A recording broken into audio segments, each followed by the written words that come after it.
they're going to go on this side. I'm sorry. They're going to go on this side.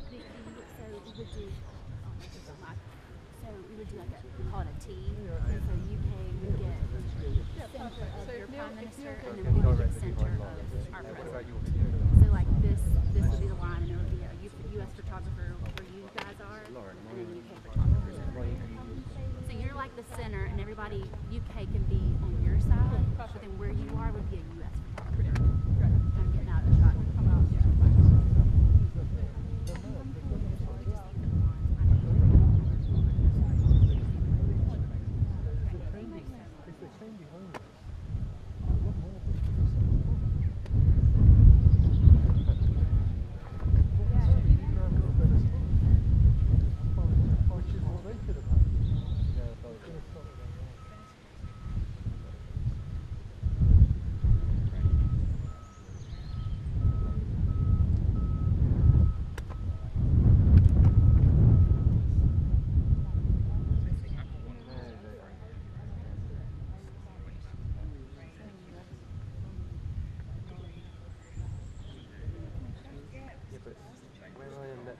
Genuinely, where I was there is the centre, is this spot here, so if anybody is there, that's the centre.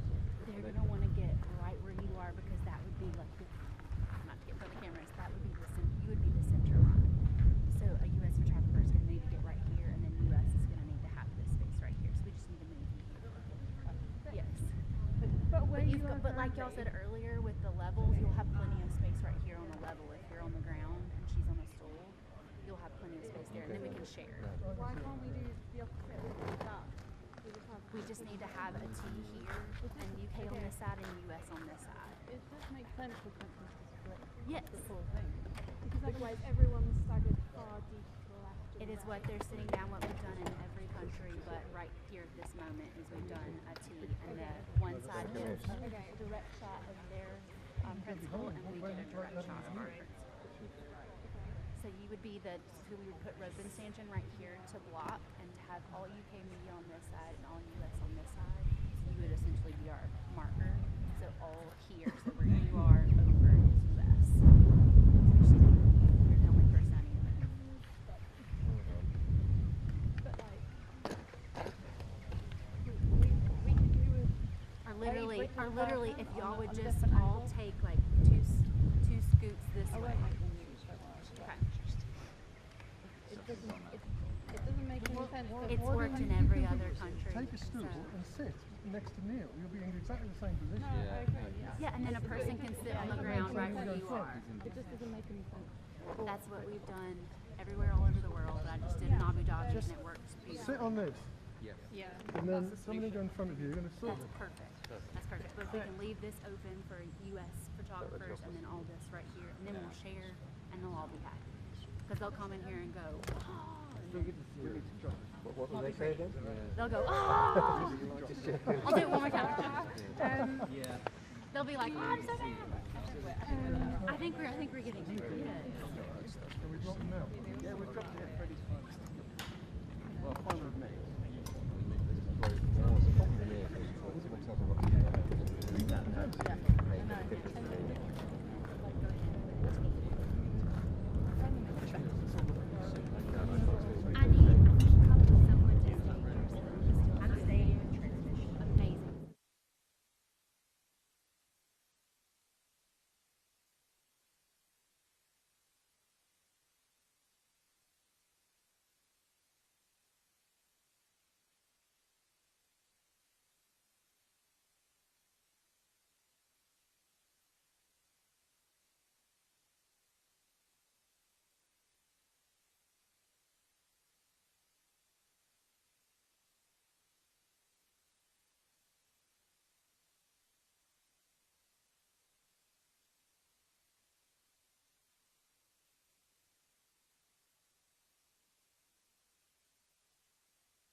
good now? You good? Kevin? Yeah. You come back. Because this is all, like, No, this will you're all be good. public press, yeah. So they won't be bad. I might get it out of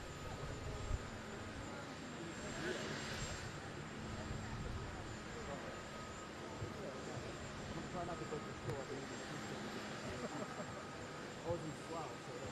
Oh, no. Sorry to hear that. I was going to say. Well, we survived, See all believe the it or not, best bits of barely. the UK. What did he do wrong? Windsor Castle one night, Slough the next. That's about the best for this one. That's the Roxy, too. Is it? Is They it know how to actually? roll. It's actually a Royal Borough. Yeah. Oh man. Oh, yeah. I've never seen it. I know. It lived up to its reputation. No, I want to play. God, dude, that was just like leaking all over you. Is that oil or water? Oh. I'm so sorry.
bags here? Is there a holder with them? Need the bags.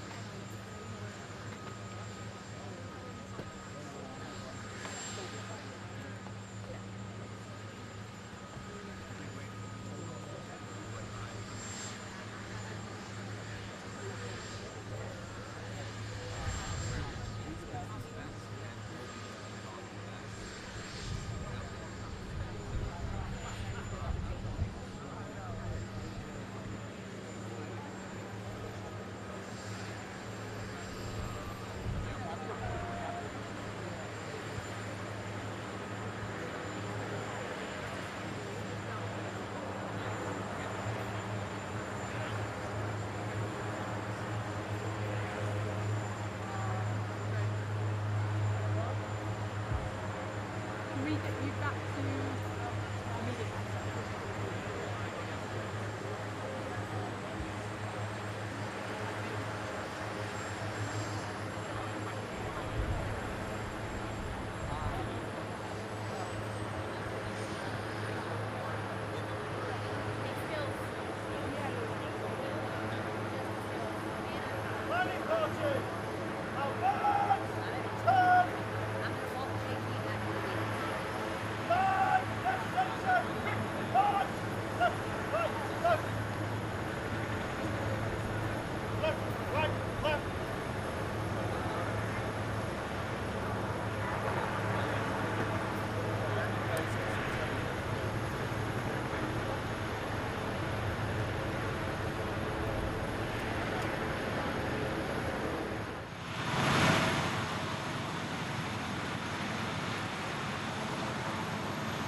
You've got the toilets. Do you know? No. Do you know Catherine? She got the car, and one of the kids is still like doing something. So she literally had like toilets in the back of her room. And I said, "That's your stool, like this stool." Oh, Not a my toilet. kids have been doing work at a house in North London, and I get into the car yesterday. It's literally a toilet seat. My husband is this. It's full of paint. It's rubbish. We went into service. So you've got the stool. She's got a toilet. All Germans go You know, I'm very clean. I don't know what you're talking about.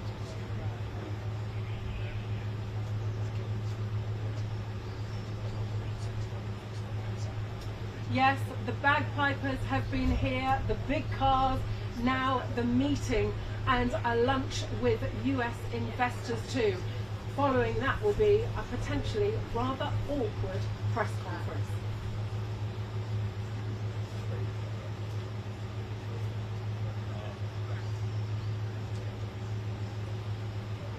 I literally didn't know that took me entirely by surprise. I didn't hear anything really until I suddenly realised about 5 seconds before that they were about to speak to me and I hadn't thought what I was going to say.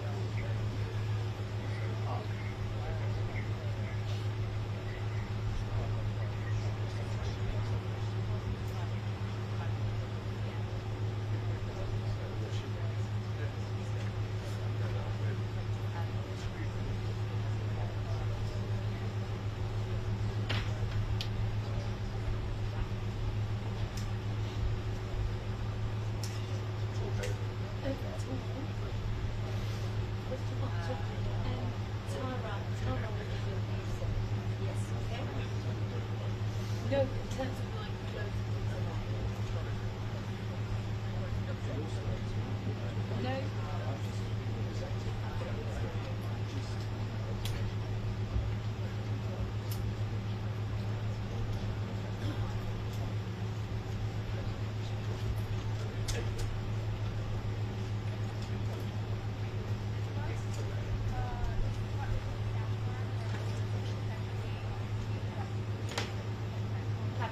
I'm just going to show you some of the notes that is there. Oh, brilliant. I hope they're going to be showing the arrival shots. Well, I don't know if they've cut it, but you know, let's go. So, they've got loads of France living there. Okay. Brazil, Australia, yours. I think this is from there.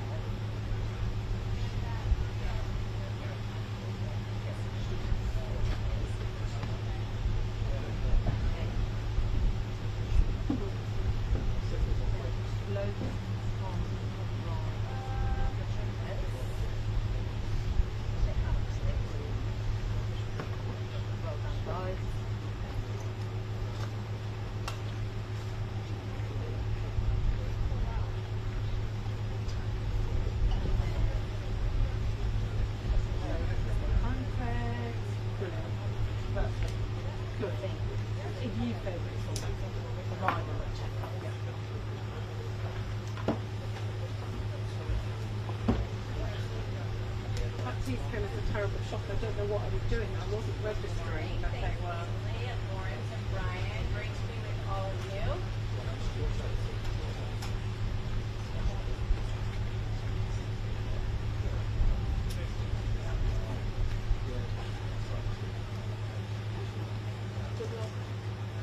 Absolutely, and so things that you were just discussing, Ukraine, the trade negotiations that are ongoing between the United States and the UK. Just a few moments ago, we had the President's Marine One chopper land just about maybe 50 yards from where I'm standing right now. We watched them as they processed into Chequers, and then you saw the welcome from Keir Starmer, the Prime Minister, and his wife, Lady Starmer, as she's known here.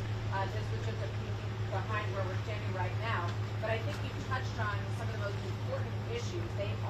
Our two countries are on the same page when it comes to Ukraine, but there are different limits and different perceptions about what that means.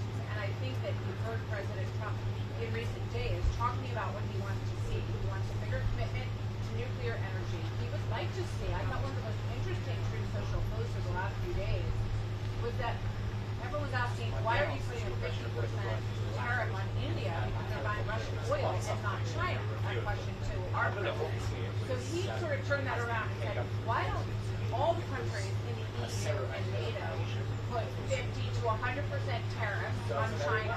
Go ahead, you go first, and then we'll match what you're doing to China, which is the largest buyer of cheap Russian oil, and that is the major funding machine for this war. You can do that, and then you'll see like our side. So I think you're going to hear a lot of this from the Prime Minister. Because I reckon after this life, through all the soft power mechanisms at their disposal. You know that most of the countries are showing. Yesterday, for family, of course, ultimately it's not good enough. They did, some Chequers and often head down the street. I mean, having the bagpipers there and those Scottish heritage and maybe Scottish jobs, they are trying to accentuate as much as they possibly can.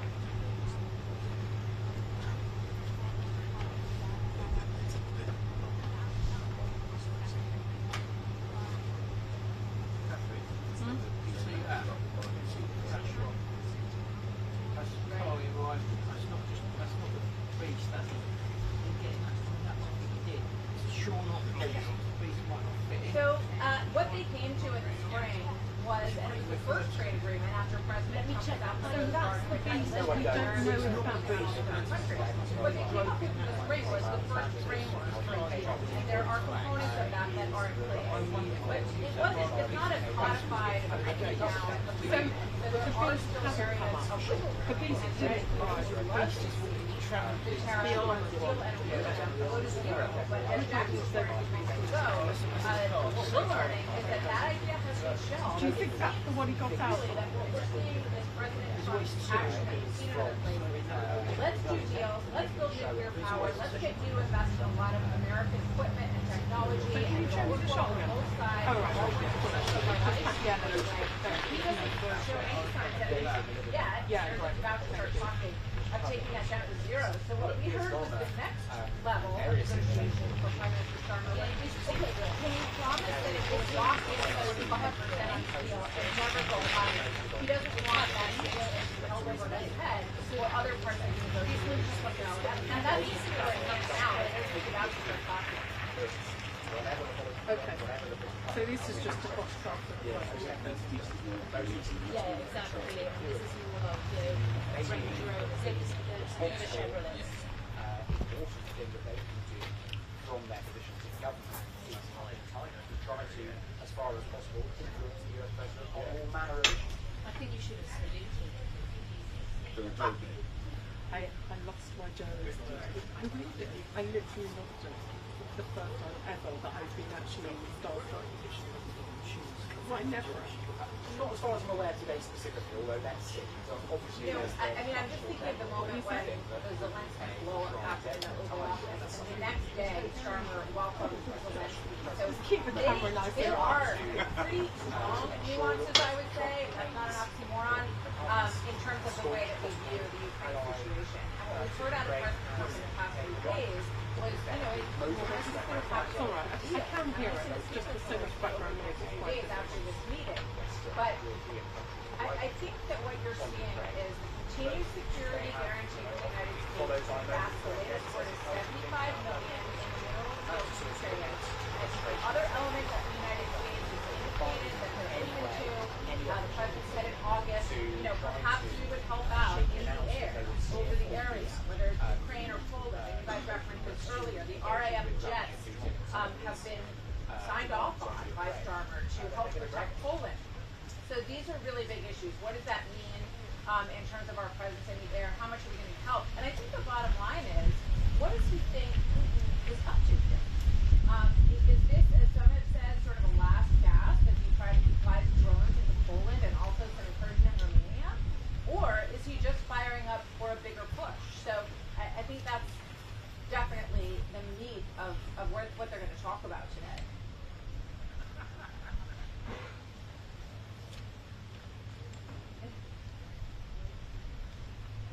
Thanks, guys. Thank you.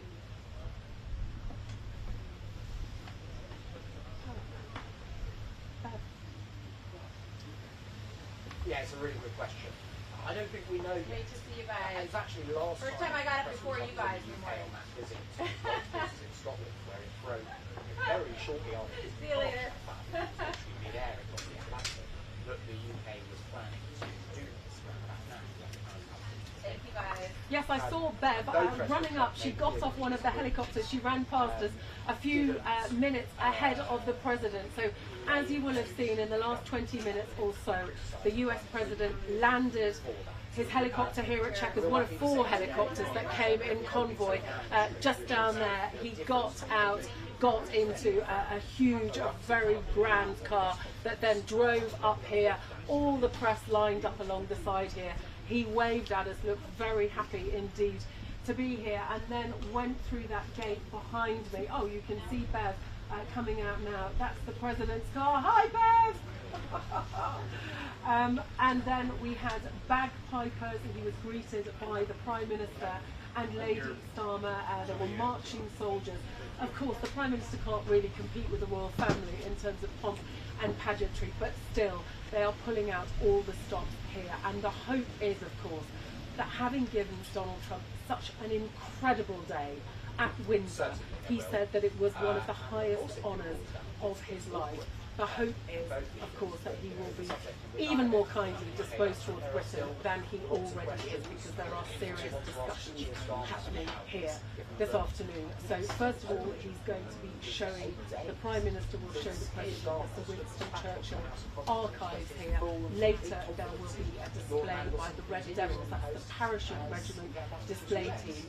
Then the President and the Prime Minister will have a bilateral meeting, and then there will be a business reception hosted by the Chancellor with the Prime Minister, the President and the various US investors. Of course, that £150 billion investment from various US companies that the government are trumpeting today. Absolutely delighted about that. But of course, those tariffs, 25% on steel and aluminium, remain. Okay, they are half what other countries are paying, but originally we'd expected them to be gone completely or gone by now. It sounds like that's not happening at the moment, though Donald Trump did say the other day, I'm into helping them, so let us see. But I think the danger point for the Prime Minister is coming with a press conference this afternoon, which could have some very awkward questions, perhaps on free speech, perhaps on the Chagos Islands, and almost certainly, I think, on Jeffrey Epstein, the convicted paedophile, who, of course, the relationship that our US ambassador, Peter Mandelson, had saw him being sacked last week. We currently don't have a US ambassador in post, but suggestions today that the Trump administration would be very happy to see Karen Pierce be brought back. She was the US ambassador. She would have been happy to continue, but Starmer and the government decided to go with Peter Mandelson, a decision which belatedly now... Well, Anthony, those comments are very interesting, as you say. I mean, I guess the question over, whether Nick Clegg is drawing on his experience as an opponent of the Labour government there, or as former President of Global Affairs, or whatever it was, at Meta, or both. But that's very interesting, and as you say, a notable critique. Look, the government's view is that AI is going to be a growing chunk of the UK economy, as it is the world economy, over the coming years, and the government wants to get hold of that trade, essentially, and they're very happy with the comments from Jensen Klein, who runs the media, saying that the UK is cementing its role as an AI superpower. But look, I guess the question of whether the UK is going to be a player in this space, or essentially an AI rule taker, I think is a question that we don't know the answer to yet. I think will shape British politics and British economy for a very long time to come. You should see the skies. I've got 4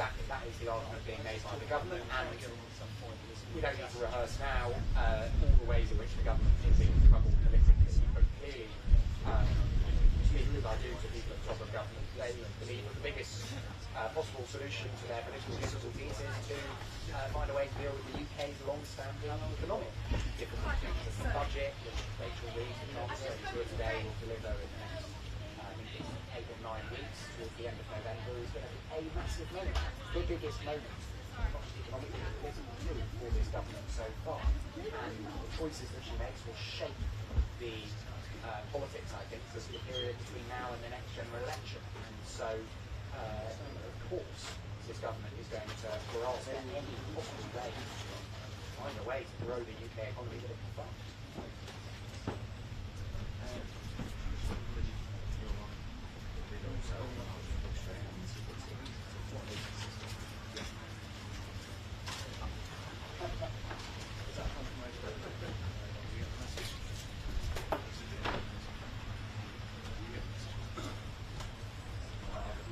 I was busy talking to you, that's why I needed this connection.